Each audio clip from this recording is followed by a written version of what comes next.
a family is in danger of losing their house unless they come up with a large amount of money in a small amount of time. The youngest member of that family finds a treasure map and decides to take her friend to go look for that treasure in order to save her family, which forces her older brother and his friend to chase after them and bring them back home safely. They go underground, they use gold coins with maps on them, they come across dead people who had gone for this treasure previous to them. There's underwater tunnels, and it all ends up in hopefully a great adventure. What movie is this? No, not the Goonies, man. It's Finding Ohana, the latest movie from Netflix. And yes, there's a lot of similarities to the Goonies in this movie, which I was okay with seeing the trailer because I'm a huge Goonies fan, huge 80s fan in general, and the Goonies, of course, being one of the most iconic films of the 80s, and such a good time, such a great cast and great adventure. So I was hoping for more of the same in Finding Ohana with that Hawaii twist. So yeah, the basic difference between the Goonies and Finding Ohana is that it is set in Hawaii and there's a lot of pieces of Hawaiian culture integrated into the story, which I thought was great. But does it end up in the overall entertaining film? Oh, not so much. I don't know. This movie for me, it just kind of lacked the overall charm and fun of the original Goonies film. And I hate to keep comparing it to it, but the movie forces you to compare it to the Goonies because it rips off basically a lot of the stuff from the Goonies. They could pull it off as an homage to the Goonies, but I felt like it was more of a rip off and stealing a lot of plot points from it. And they do a cute little throwbacks to the Goonies movie with certain lines that they say. So they could say that they're paying tribute to the Goonies, but in any case, you can't help but compare the two movies. And where the Goonies was filled with lots of fun, lots of great adventure, this movie, it's more grounded, and the production values are going to be a lot less than it would be for a huge Hollywood film. So it looks cheap, it feels cheap, but that's okay. A good movie can overcome those obstacles with great story, great performances, and just great intangibles that make the movie overall very entertaining.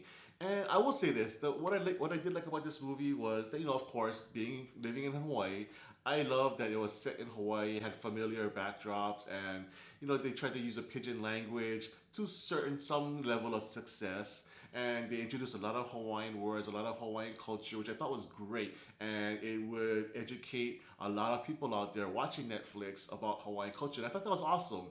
But in the execution of doing that, a lot of Hollywood films do this, where I think they overdo it a little bit. I mean, I don't know. I don't hang around a whole lot of Hawaiians, so I can't say this for sure, but do people really say aloha and mahalo that much? I mean, in every movie you see that's made in Hawaii, everyone is saying aloha, mahalo. Like, I say it once in a while. I don't think I said aloha like in 20 years. I say mahalo once in a while, but in the movies, everyone says it like it's part of their own everyday conversation. And I don't know, maybe it's just me. If you guys know or think that I'm wrong, then please leave a comment and let me know that I am, because I like to know, because I've been living here my whole life and I haven't really, even with my local friends, we don't say mahalo and aloha all that much. So I think they're kind of a little bit overdoing it. And, Kelly, who plays the mom of the two kids, and Branscombe Richmond plays her dad, so the grandfather, and they have a couple of conversations with a lot of it as a Hawaiian. So it was good. Again, I thought it was maybe a little bit too much, kind of forcing it a little bit. And Kelly, who, not a fan of hers, her acting, and her acting is not great in this movie. It's kind of cringe-inducing at times. I felt anyway, in my opinion. So yeah, I'm not a fan of Kelly Hu. I'm even more so not a fan of her speaking Pidgin. I don't know if she speaks Pidgin in real life. I don't know her at all, but I can tell that she could not pull it off in the film. So don't do that anymore. So that's the adults. The kids is where this movie's focus is, and also that's where I felt the movie's a little deficient. I didn't find the kids all that charming, all that funny. I wasn't really cheering for them. The two siblings, the younger sister and the older brother especially, kind of eras. I mean, the guy had a really grating voice and he's whining all the time, and just didn't find him funny.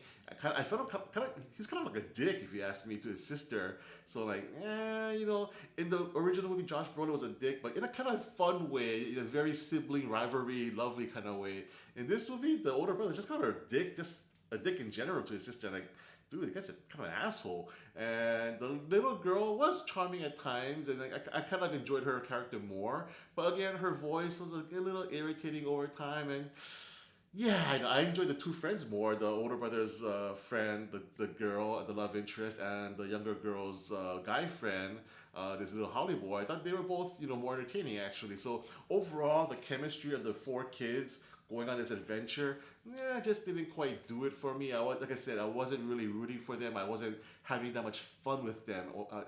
And for an adventure film like this, that should be the whole point, is having fun. And I wasn't quite doing it. And again, part of it could be the budget restrictions. Of course, you could tell that this was a cheaply made movie, so the sets aren't going to be that extravagant. But you know what? Honestly, the sets in the Goonies wasn't that great either. I mean, you could tell it's all fake shit, but it was still, it made you believe that you were there in there with them on this great adventure. But this one, I just knew, I had the feeling they were on these sets and with these cheaply made props and everything, and the little parts of the adventures were not thrilling enough, and again, it's all retreads of what we've seen before. So yeah, and this movie is long. It's over 2 hours, and there's no reason for a movie like this to be that long. So it just kind of drags out. Yeah, I wanted to like this film. When I saw the trailer, I'm like, oh, this could be fun, or this could be kind of bad. And unfortunately, it's not a bad film. I take that back. It's just not that entertaining, and it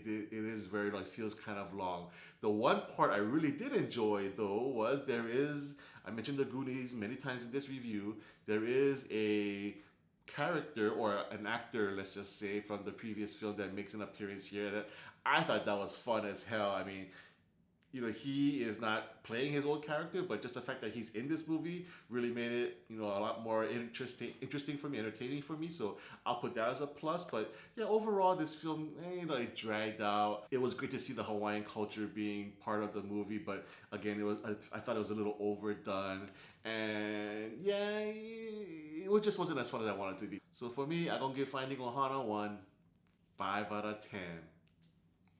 Thanks so much for watching my review. If you like it, please give me a thumbs up. And if you haven't done so already, please subscribe to my channel, MC on Film, for more reviews in the future.